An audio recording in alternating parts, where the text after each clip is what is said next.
time confused. Yes, and I've often felt forsaken, and certainly misused. Oh, but it's all right. It's all right. I'm just weary to my bones. Still, you don't expect to be bright and born with all so far away from home.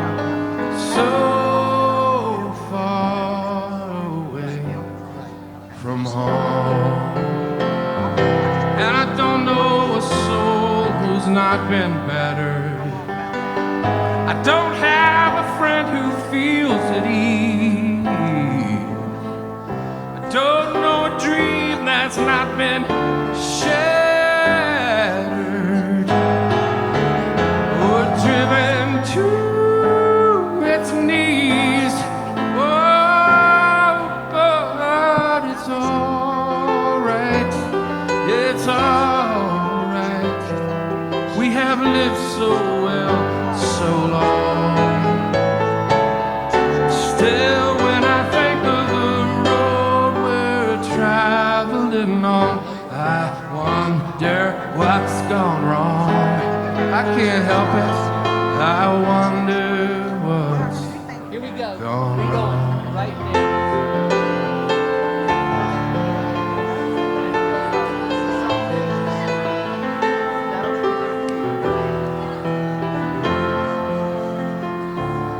Good evening, everyone.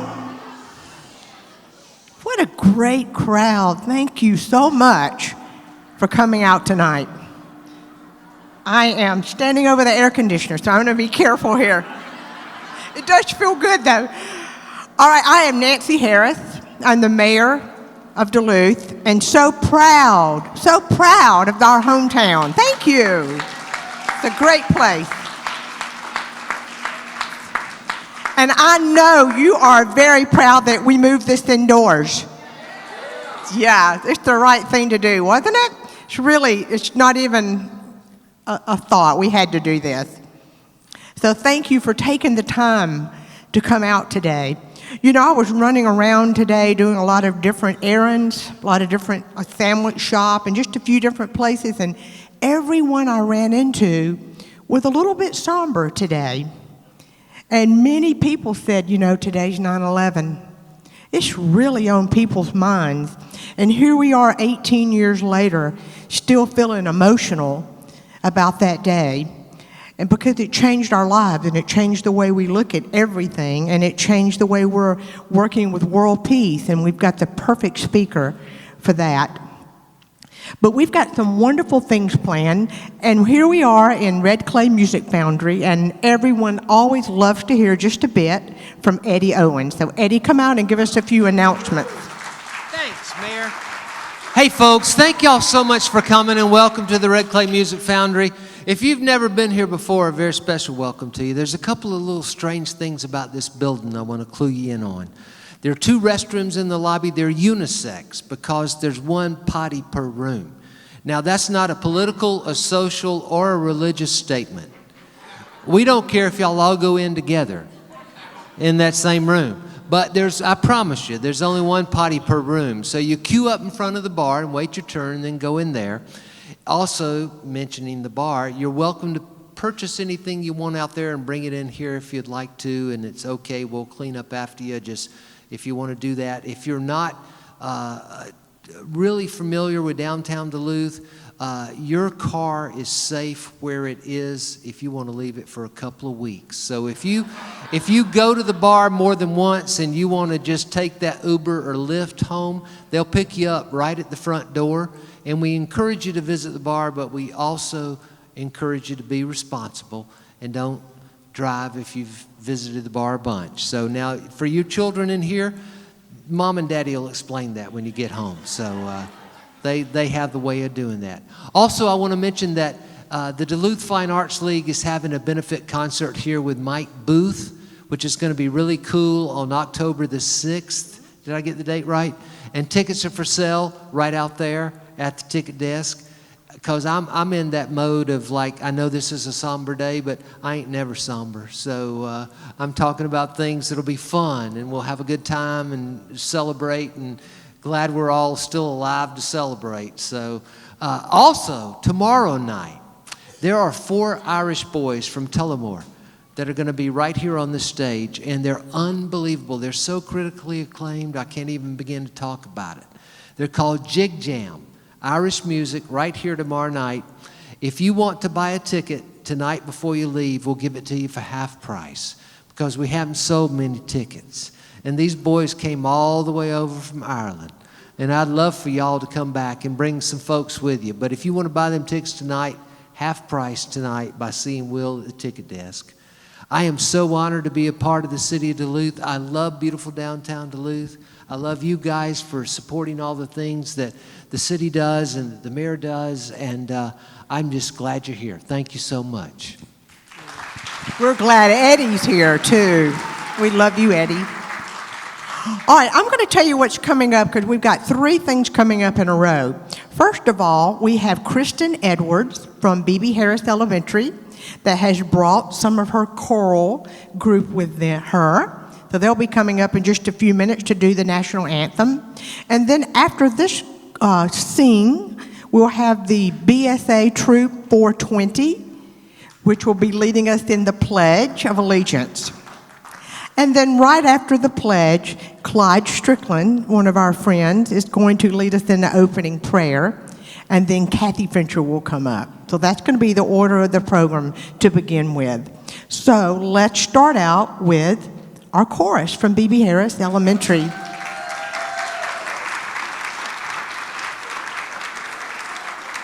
All right, while they're coming up here, I want to take a minute to thank Kathy Fincher because she brought the most beautiful piece of public art to downtown Duluth, the 9/11 Dream Keepers Memorial.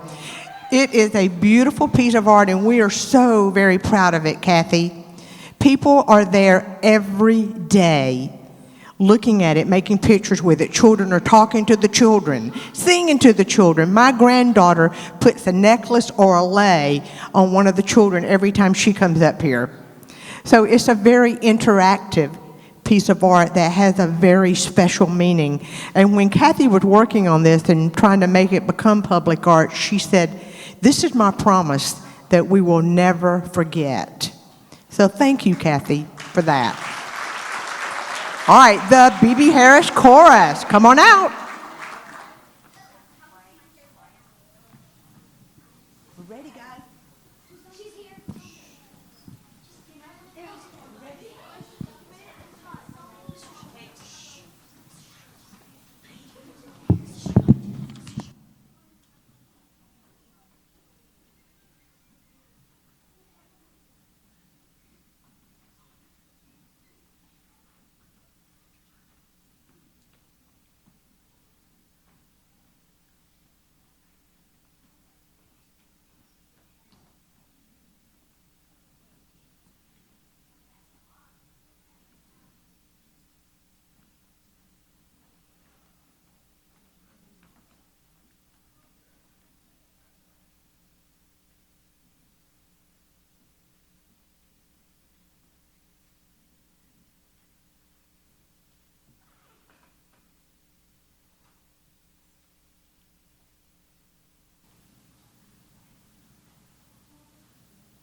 Hello, everybody.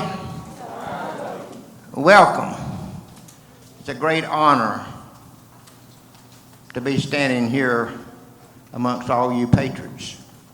And on this day that so many people gave up their lives for America. And me being an old soldier, I feel that pain. Everybody would, I think it'd be an honor if we stand.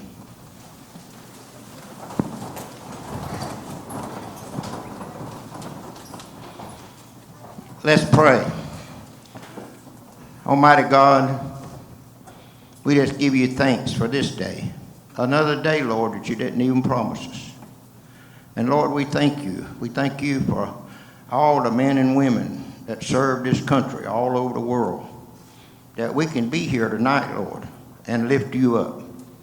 And we thank you for all the firemen and policemen that gave their lives on 9/11.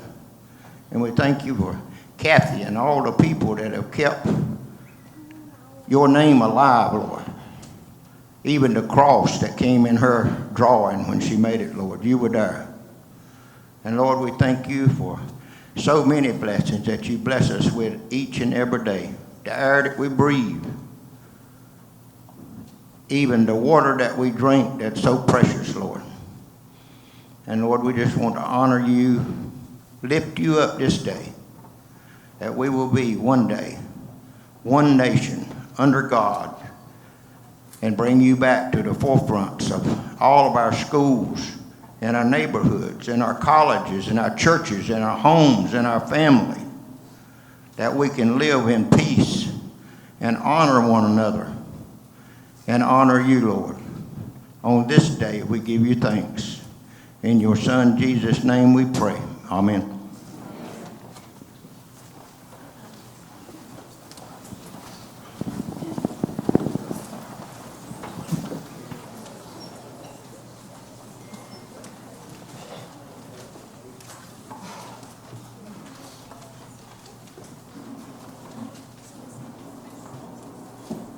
Watch this.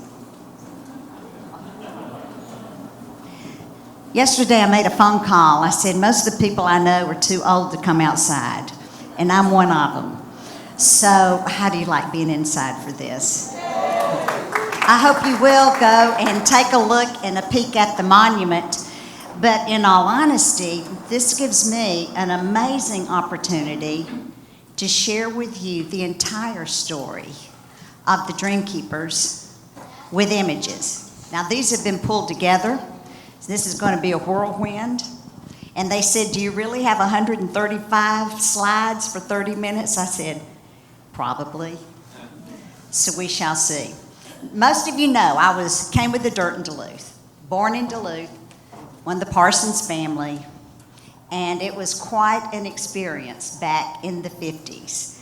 And in the 50s, we were locked outside.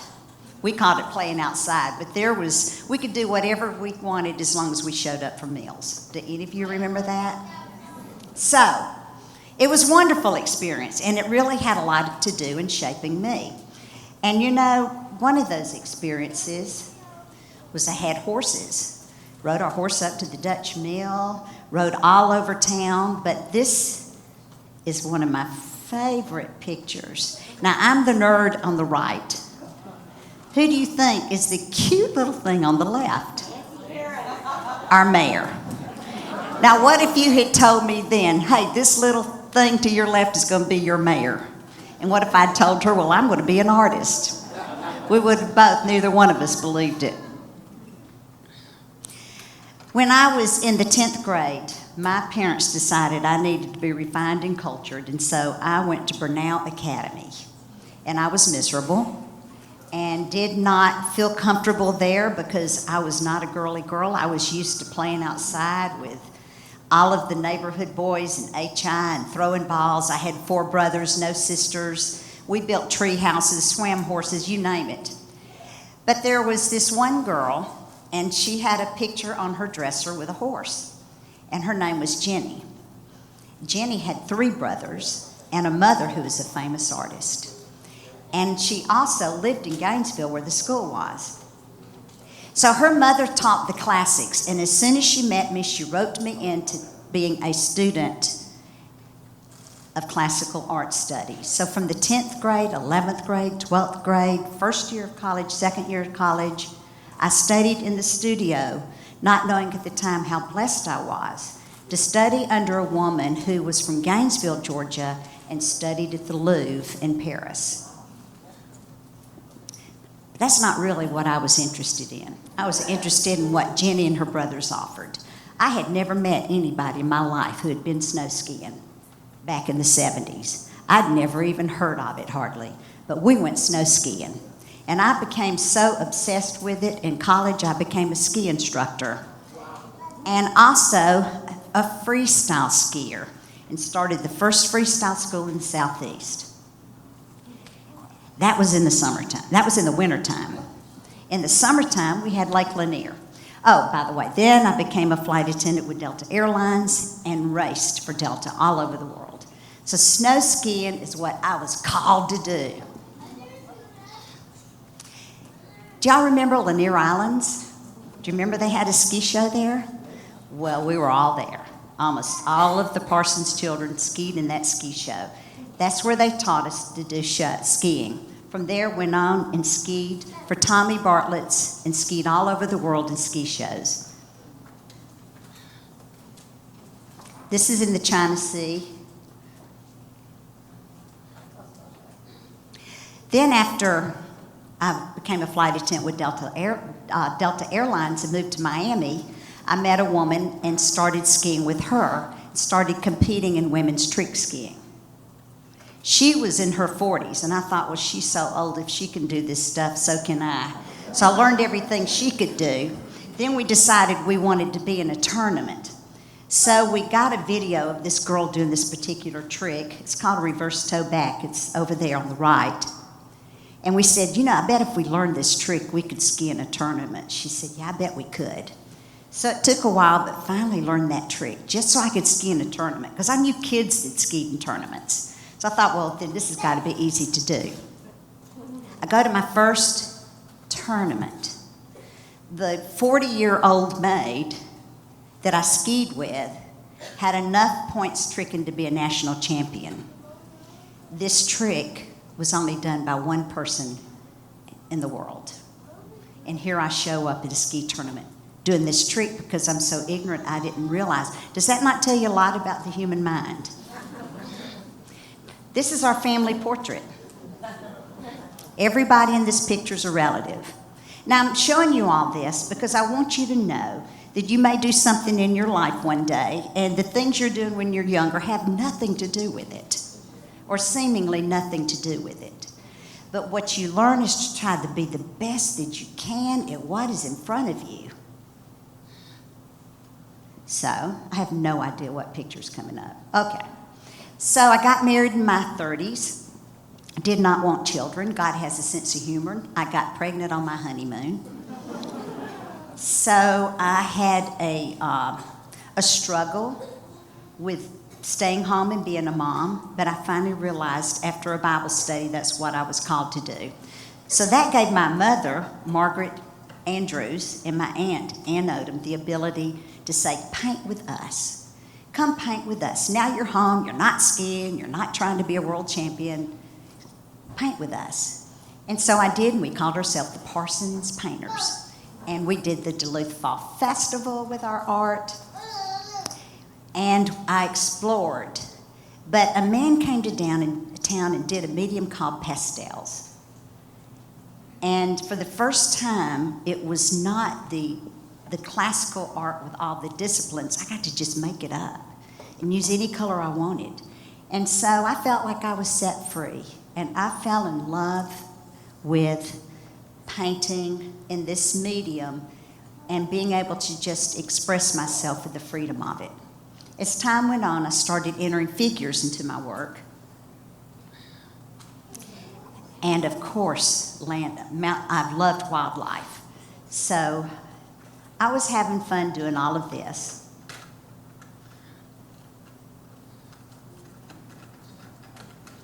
Then I did this painting. Big mistake at the time. I did it with another artist. I said, look, my mother wants me to paint children. I do not want to paint children. You knock out the kid. I'll do the flowers. We'll put it in the nursery. We'll make my mother happy. And we did. Well, my publisher, who was doing the landscapes, saw it. And she handed me a piece of paper. She goes, sign it. And I went, why? She goes, well, this is a contract to do a children's calendar with Current. I said, well, you've got a problem. I don't paint children. They said, well, you've got a problem. This is a great contract you do now. So I did my first face, most of it on my knees. Now, I did have the drawing background, but I want you to know this is the first face that I did. And as I put shadows around the mouth of the child, I realized that, so I fell in love with painting children. Fortunately, the same publisher found my friend, Laurie.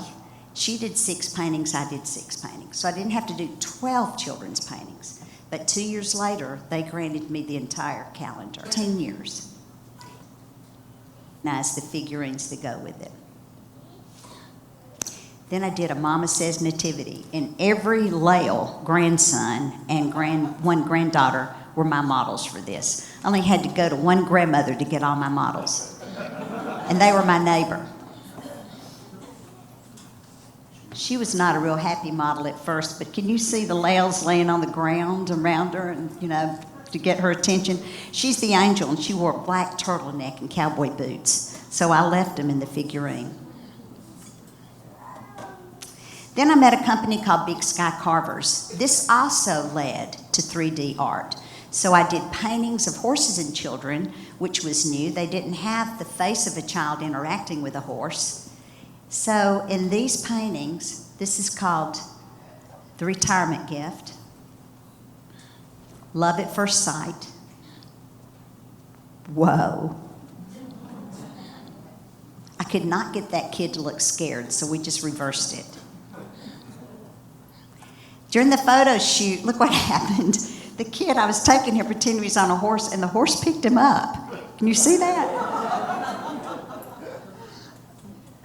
And then these are the clay sculptures that were done from that line of bronzes. New boots, new shoes. Howdy, partner. And then a Western nativity. So I've worked in 3D a lot.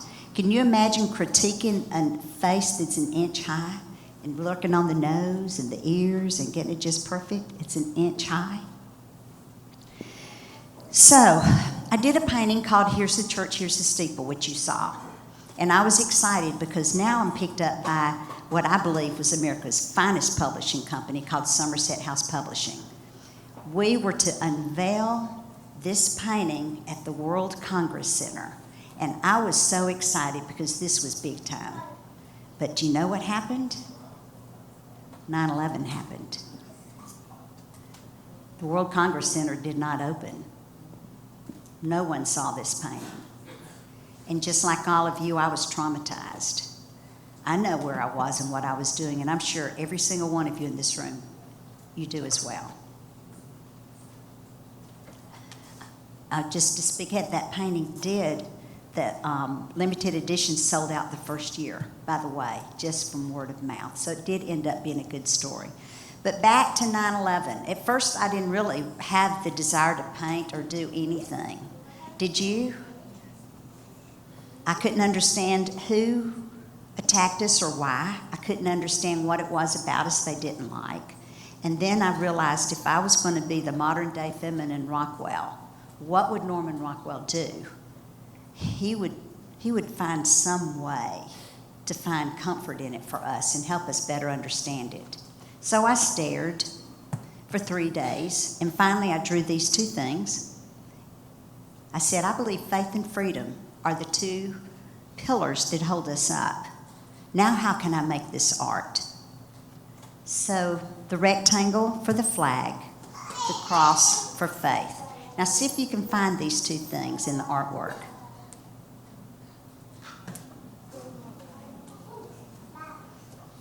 I could not figure out how. Do you see it, darling? Yeah, do you see it? Do? Okay. Well, good. Now remember that. I've got something else for you to find too, okay?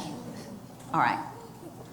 So I was midway through the painting before I thought, how is a cross not going to be nailed to a wall? I don't want it in the back pocket. Do y'all see it? I use light. So I started finding creative ways to lay out the children. The step ladder was a big part of that. And as I painted the children, I decided, thanks to my husband, help seven children for the 7 continents. The number 7 is perfect. So I did 7 children, 7 continents, and this is a miracle. So I put the car in the back of my car. I put the painting in the back of my car. I came to the Duluth Town Green to get approval from my mother and my aunt if it was done. I opened my Dodge Caravan. I was the closest point to where the monument is now. And I said, is this done? They said, it's done. There's a man standing on the side, and he said, well, ma'am, I'll tell you what, that blood-stained handprint is powerful. Now, we looked at all these red handprints, and I'm going, which one's more powerful? He said, oh, the one at the foot of the cross. I don't know if you can see it the way the light is, but I want you to take your eyes. Let me see if I can see. Yep, you can sort of see it. I want you to go to the foot of the cross, to the ground, and tell me if you see a red handprint. Do you see it made from the footprints? Do y'all see it? One of you want to come point it out? You can just come down, just show them where it is. Yeah? Well, you can come up here. Don't you think we should you want to show them where it is? You think you know? No, but that's one of them. No, stay up here, stay. On the floor, it's so big, you can't see it, but the footprints of the children. Do y'all see it now? They all see it. You did. Give her a hand. Was that not great? Yes.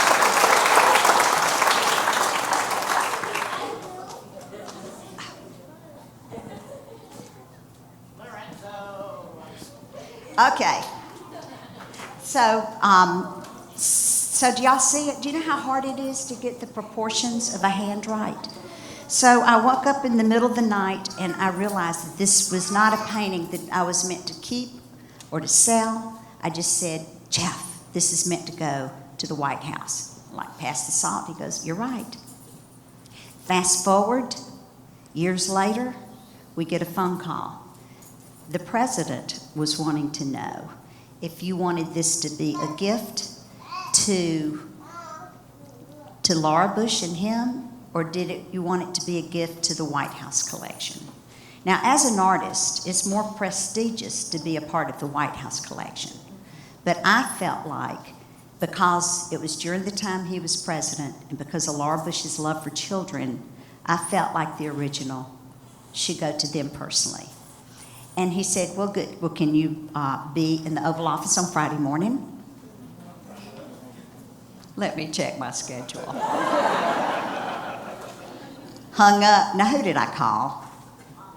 Yeah, Mama. No, I called my tennis team. Girls, we're going shopping. Can you see the handprint there?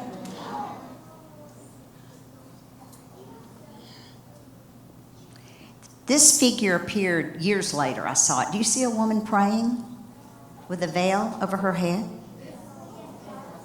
Holding a cross? Can you see that?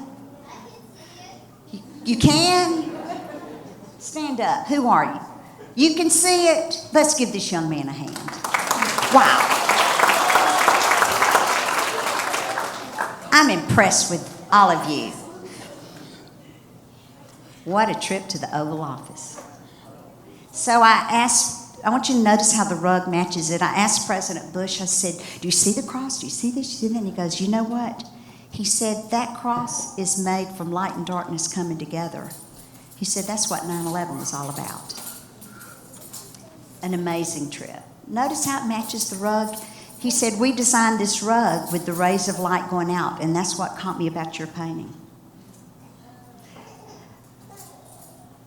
They gave him high fives. So I thought, well, why not work life size?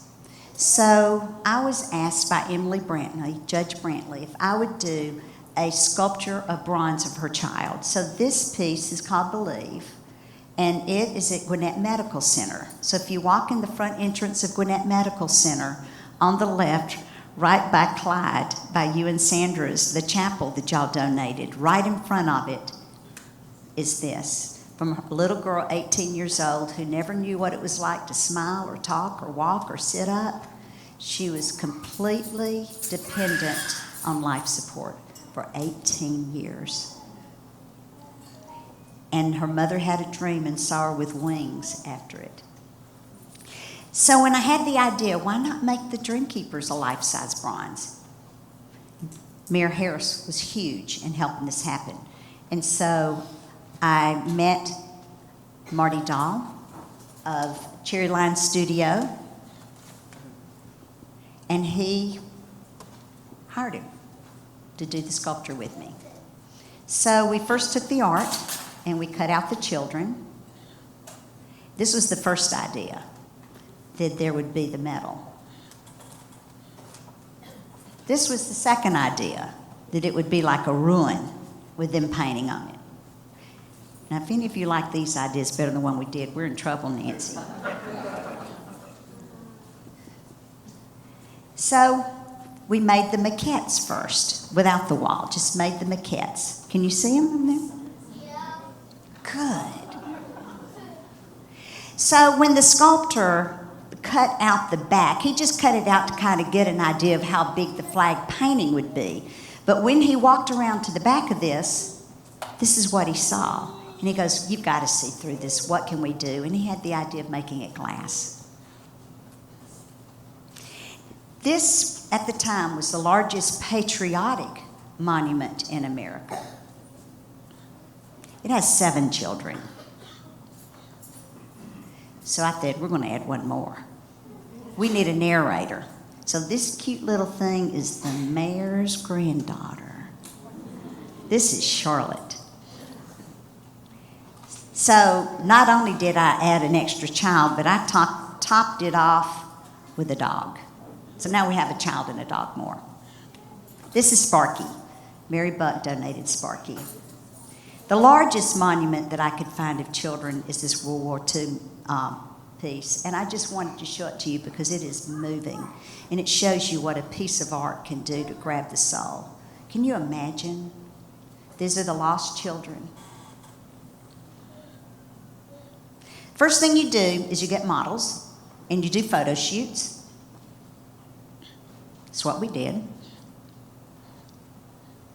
Then we start thinking, well, how big will it be? Look how huge the original design was.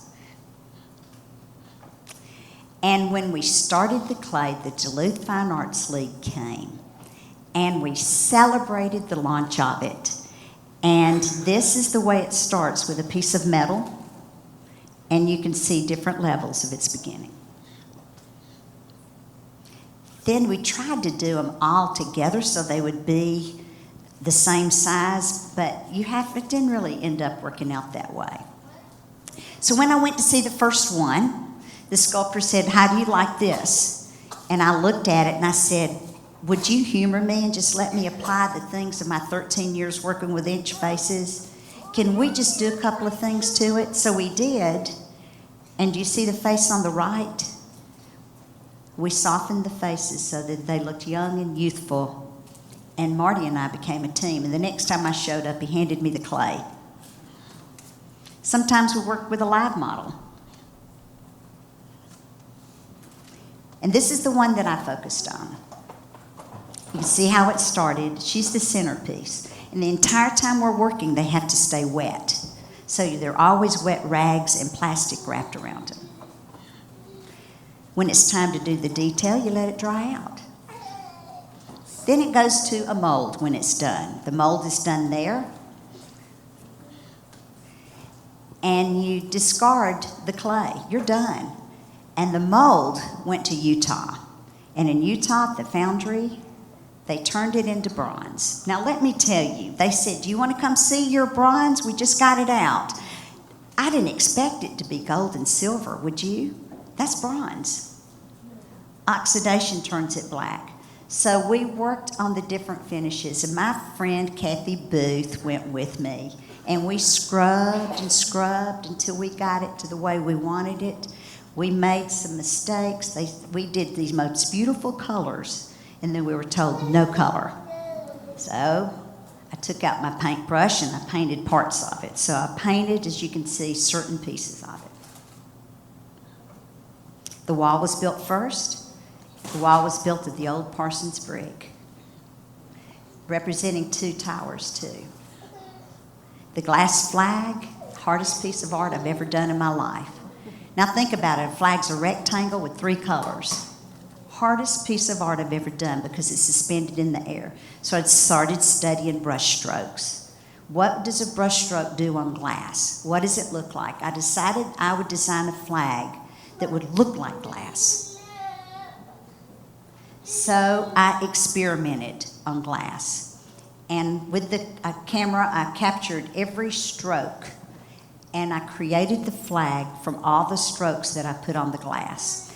Then I said, I need a hand on Facebook. And a lot of you from here, Duluth people, showed up and they gave me a hand. One of my favorite hands was the mayor and her grandson. I was mesmerized by how light went through paint. This is what I studied. I did take the fingers and make them shorter and fatter so it looked like fingers of kids. So all the people would go, that was my handprint. I recognize it right there. I go, oh yeah. Yeah, that's yours. We polished it off with my granddog's paw print. So those of you who haven't seen it, go look for the paw print. So this is what it looks like. It was hard because in a glass, there's no color background. So this is a white background. But just to give you an idea of the detail, can you see all the drip marks and layers upon layers? Do y'all see anything in these images? Does anybody on the upper left, let me point, what'd I do? Does anybody on the upper left see the Statue of Liberty? See Twin Towers? Does anybody see an eagle? Does anybody see the Liberty Bell? Does anybody see a gorgeous blonde standing on the stage? No reaction. You mean that old woman? Yeah, okay. So we took the file and printed it on clear film and melted it between layers of glass. And do you know who has the patent for this? A company in Swanee, Georgia. Swanee, Georgia. So I went there and I said, I understand you have the patent for this. They said, well, let us introduce you to your salesman, Rick.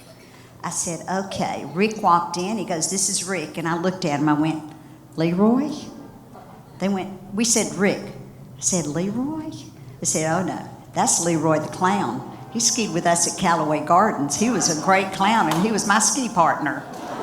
And Leroy the clown dedicated back to us what he would have made on the glass. So he became one of the sponsors of the glass. It's not an amazing story. Nancy and I could tell you miracles happened throughout. So when we were through making the first piece, I called the clay. We kind of put it back together, and I put it in my bathroom for my art open house. And these are all people in my bathroom looking at the very first piece of clay so that they could see there really is a monument coming. No one was more excited than the model Charlotte.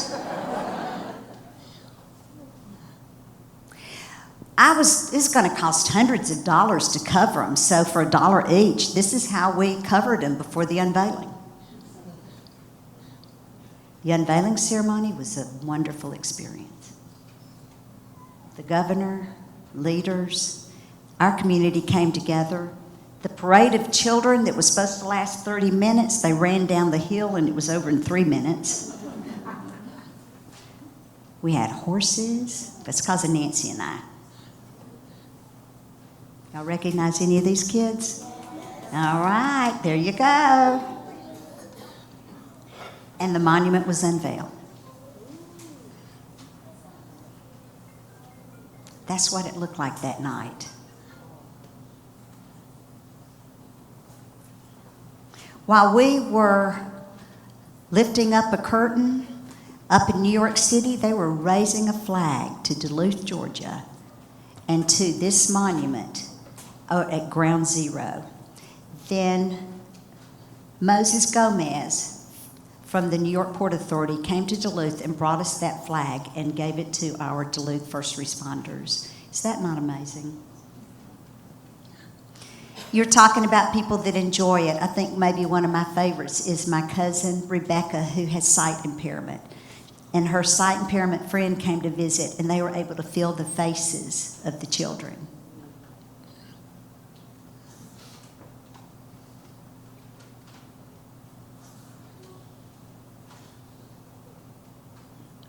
We have 2 new sponsors.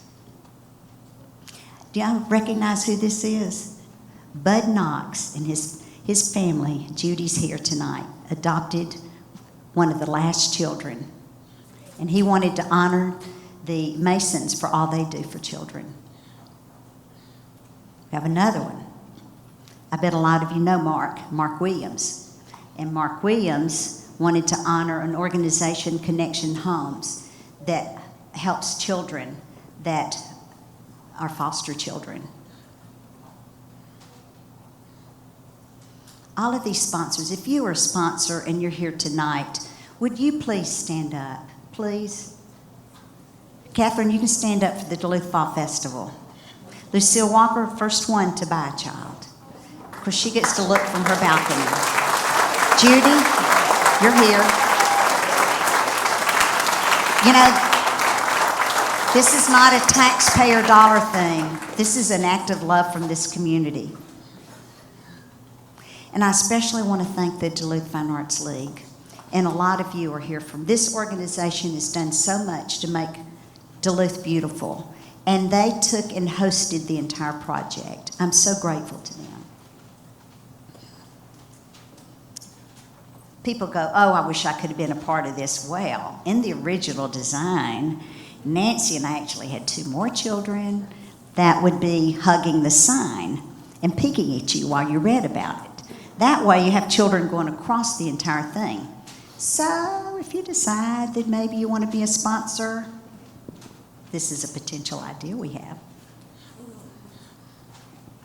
There are very few books left, but I'm so proud of this community. I'm so proud of Duluth. I'm so honored to be a part of Duluth. This is truly the home of the Dream Keepers.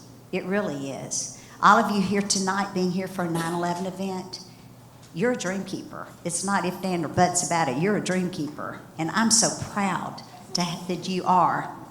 But let's end with this. Why was this monument made?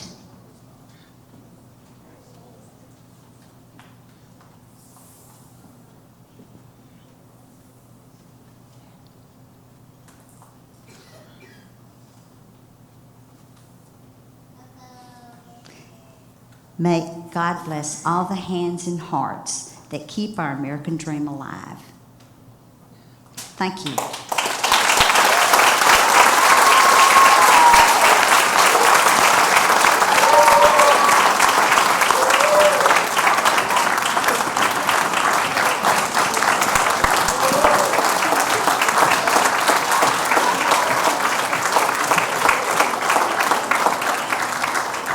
Wow, that was beautiful. Again, I've heard it many times, and that was the best one yet. It's great. Did you guys enjoy that story? Yeah, thank you, Kathy. All right, our next speaker is the perfect speaker for tonight. Let me put my glasses on. Rodney Mims Cook Jr., which is important because you're going to understand that in just a minute, has been a friend of Duluth now. Thank you, Kathy, for bringing Rodney to Duluth. And he was a part of this project and the unveiling. Rodney is a graduate of Washington and Lee University and a scholar of the American Academy in Rome. I did not know this, but at the age of 15, he initiated the campaign to successfully save the 5,000 seats in the Fox Theater. Yeah. In 1974, He was a White House intern. In 1987, he established an architect company that would design the Newington Cropsey Museum in New York, housing the largest American collection of Hudson River school paintings. He's the founding trustee of the Prince of Wales Foundation for Architects and has organized and designed the construction of the Prince's Olympic Games Monument in Atlanta, along with others. He is a charter signer of the Congress for the New Urbanism. He is the founder and president of the National Monument Foundation, an organization that choreographed the design and construction of the Millennial Gate Museum in Atlanta. I bet a lot of you have been there. He established the Millennial Candler Peace, Justice, and Millennial Gate Prize Denmark Commission in 2017. He is currently choreographing the legacy component of his father, Rodney Cook Sr., Peace Park in historic Vine City, named after his father, which will honor a 350-year tradition of peace in Georgia. So it is with great pleasure that I asked Rodney to tell us his personal story about what happened on 9/11.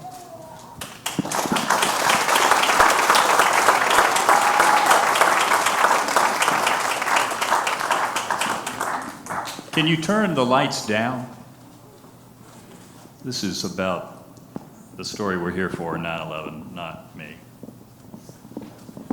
And Kathy, you said the right one switches them? Okay. So we all remember this picture. And as the mayor said, Mayor, it's good to be back. Thank you for having me back. Kathy, thanks for inviting me. Our foundation is the National Monuments Foundation. We're a Georgia organization, and we build symbols. We build parks, monuments, libraries, public works that lift up people wherever they are. We do it all over the world, but we are primarily focused on the United States. And as the mayor mentioned a minute ago, I lived in New York doing a museum there for 10 years and raised my first child there. I married a New York girl. Thank God she was born in Georgia. And so this is one of the great iconic pictures of all time. You have the Woolworth building on the right. At one time, that was the tallest building in the world. But these two monoliths were the tallest buildings in the world also for a time. And so what I'm going to tell you is not only a New York story, but it's also a very personal story, and it involves some college buddies of mine as well as my family who were impacted by 9/11. It's one of the most personal circumstances in American history because everyone in this room has a personal connection to that day. Every one of you.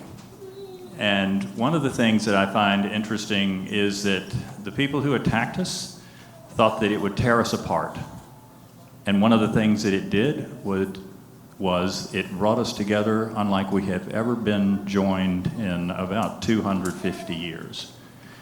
And so I start my story here at graduation from Washington and Lee University, and the three musketeers here, my buddy John Morris in the middle, David Lowe on the right. And we were constantly together. This is our fraternity picture here. And you can see us at the top. We went everywhere together.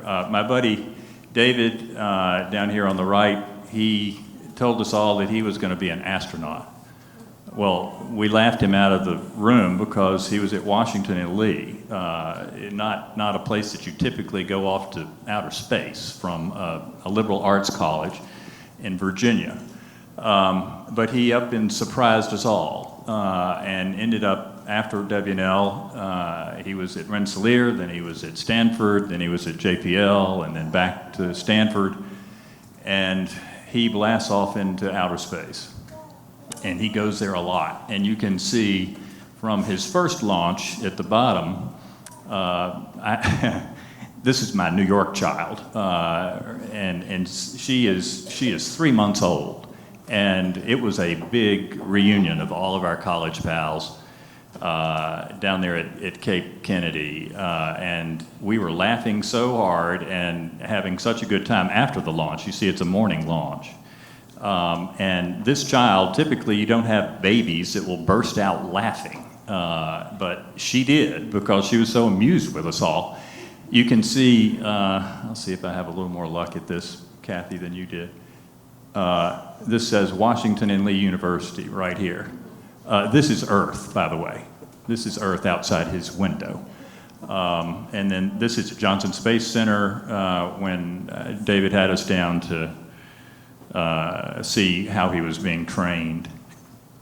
My other buddy, John, a New York fella, and these old pictures you'll just have to excuse, but he lived on the North Shore of Long Island in a very big house, as you see, and he taught me a lot about the Great Gatsby and East Egg and West Egg. He lived in one of those communities.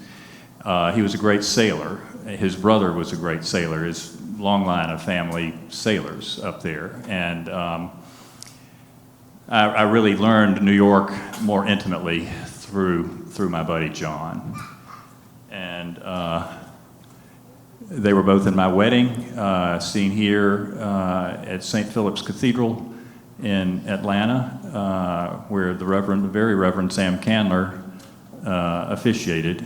Sam is right here. My dad here, and my father-in-law just walked my bride down the aisle. This also involves my father-in-law. He is still with us, and Jim Robinson's his name. He was a great banker in his day, iconic banker, and he was in the American Express building, which one of the towers fell on when he was there.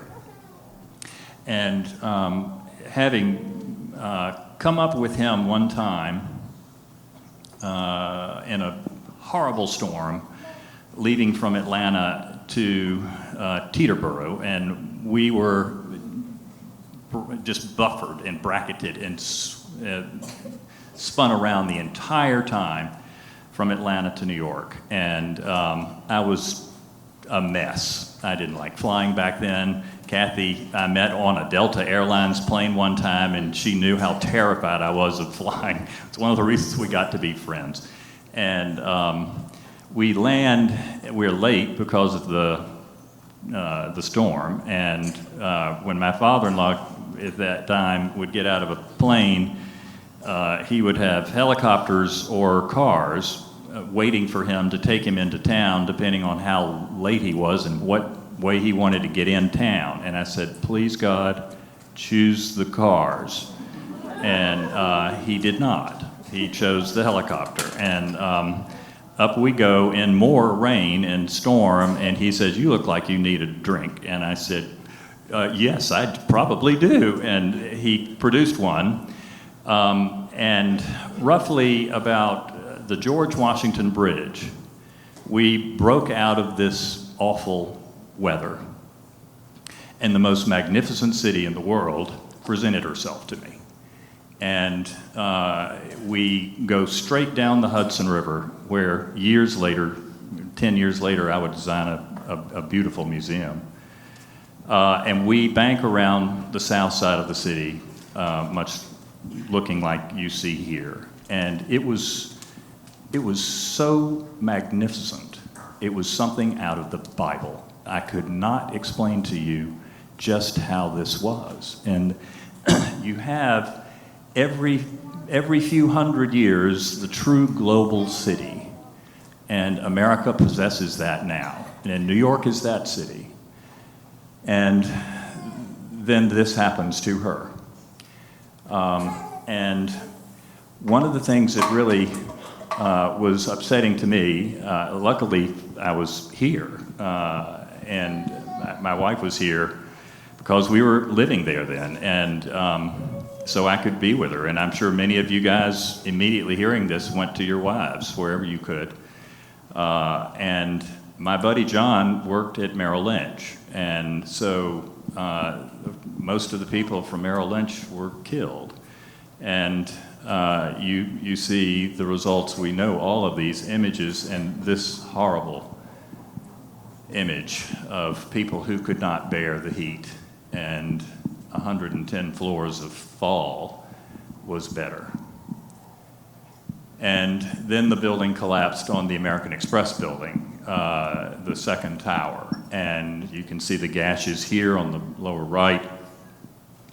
My father-in-law was there, and it was such a horrible day and we couldn't try. Any of you had friends or family there, you could not call anybody there. The whole country was shut down. And I remember one of the most interesting parts of that day were where we live in Buckhead.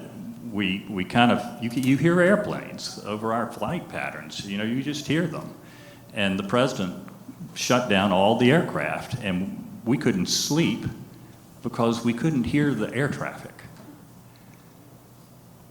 And the terror of Americans in their greatest city, thinking that the whole world was falling on their heads, which it was. This picture on the upper left was taken by my father-in-law from the room he had been in American Express. He's lucky that he is alive. They almost tore the American Express building down because it was so badly damaged, they weren't sure that they could fix it. And they were able to repair the building, and it stood. Many of you may or may not know the story of Father Michael. He was the priest of the New York Fire Department. I actually met him, and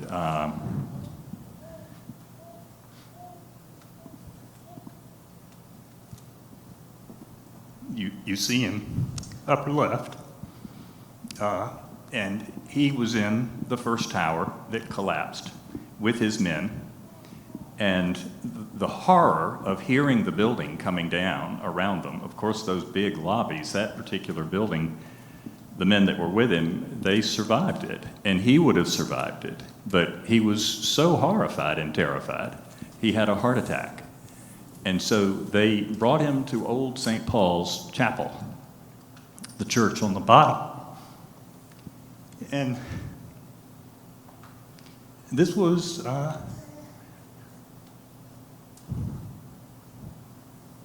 this is President Washington's church, where he went after he was inaugurated, first president of the United States. It's his church of choice. And they put Father Michael on the altar of this place, this hallowed place. The president comes, he rallies us. We all know what he said. And this will not stand, and we will get the guys who did this to us. The greatest capital city in the world also attacked that day, with the Secretary of Defense, Donald Rumsfeld, assisting people who were injured or dying. And then the plane in Pennsylvania, which they think was slated to hit the White House or the Capitol. I told my wife as we're watching all this, I said, if they hit the Capitol, the ultimate symbol of our country, this old man would be signing up. She was okay with it. Kathy showed you these pictures before. A remarkable circumstance of those men and this extraordinary monument to the fallen. And John Morris's name is on there. My buddy David also died in New York.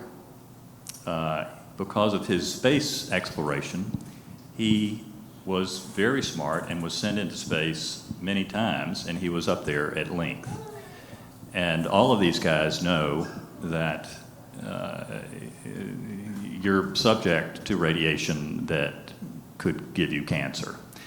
And he did get that. And my father-in-law, head of Sloan Kettering, among other things he ran, brought David there. And we got him the best care in the world that he could have possibly gotten, but it was just too much. And so I'm thinking at this point in my life, the three of us college pals, I'm the only one standing. And that was something that was very upsetting for me for numbers of years, about 2.5 years, until John calls me 2.5 years later, and he says, I'm getting married. And I've had a bit of a problem the last few years because I was in the trade center. And I haven't called you in a while because of that. And I'm getting married and I want you there. And I said, John, I've been mourning you for 2.5 years. You're named at Merrill Lynch as having died. And in his typical manner, he quipped, well, John Morris? How normal a name is that? There was another guy at our company who was in the tower, and he was early to work that day. And so God gave him back to me. And here he is in Atlanta with all of his pals who had been mourning him. His parents had died. His brother was sailing around the world. I couldn't find him. It was like he had just vanished from the earth. So there was no funeral, nothing, and it was horrible. But as Brother Clyde has told me, and I'll get to that in a minute, God works in mysterious ways. And I don't know why I had that suffering, but here we have this great work that Kathy has talked to us about. And it's an extraordinary gesture. And it's one of the things that has led the two of us together. This is another work that we did. These are the statues of peace and justice. And part of the things that, some of the things that our foundation does now, because of what 9/11 did in its impact for me, was we build peace gestures. And our state has a 300-year tradition of that, starting in Savannah in 1733 with Tomochichi and General James Oglethorpe. And as a result of that friendship, we now have the Nobel Peace Laureates wanting to move into our park. This work here, the Nobel Peace Pantheon on the highest hill, will have Martin Luther King, whose house faces this park, Jimmy Carter, and several other of our Nobel laureates. If Georgia were a nation, we would be number 5. And Kathy is doing Dr. King, that you see here in the middle. If you don't mind, Kathy, come up for just a second and talk to them about the gesture. I know you're not expecting me to do this to you, but what you were thinking, because it's a magnificent work, and it's something that I think you need to talk about. Well, I wasn't going to tell you I have another monument, but this is a pretty big deal. This monument will be 12 feet high. And it will be the first time, this is Rodney's idea, it'll be the first time Dr. King will be portrayed with his mountaintop speech. Are y'all familiar with that? I've been to the mountaintop, I've looked over, I've seen the promised land. I know I won't get there with you. I'm not afraid. And so, well, my idea to pull this off is that he would be wearing his robe. And you know, there's only very few monuments of Martin Luther King wearing his robe. So he'll be wearing his robe, he's holding his Bible in one hand, and the last thing he said was, "Mine eyes have seen the glory of the coming of the Lord." Did you know he was murdered the next day?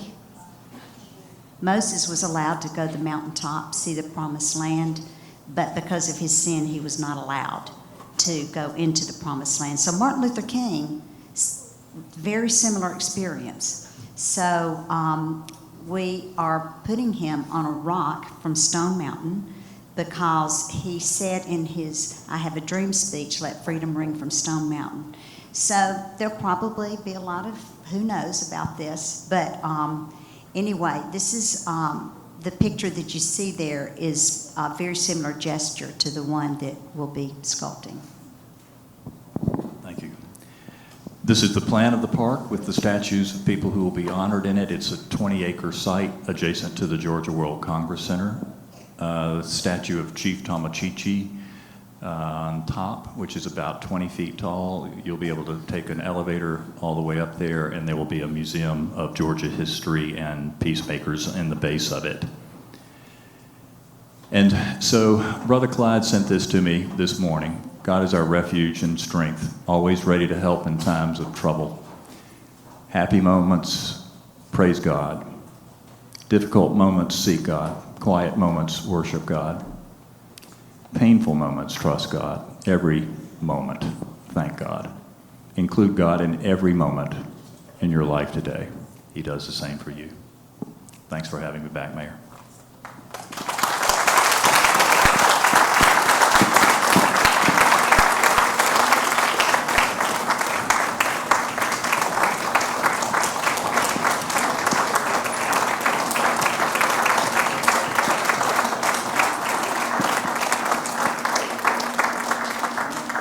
We have one more song from the Beebe Harris Chorus. So just have a seat, please.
God bless America, land that I love. Stand beside her and guide her through the night with the light from above.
Thank you, Kristen Edwards, for bringing this talent here.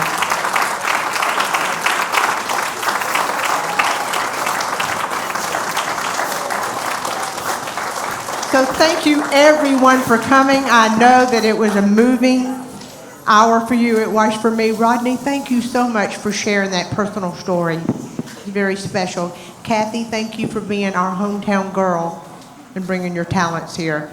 Good night, everyone. These two guys will be out in the lobby if you'd like to meet them and talk to them. Thank you for coming. Good night.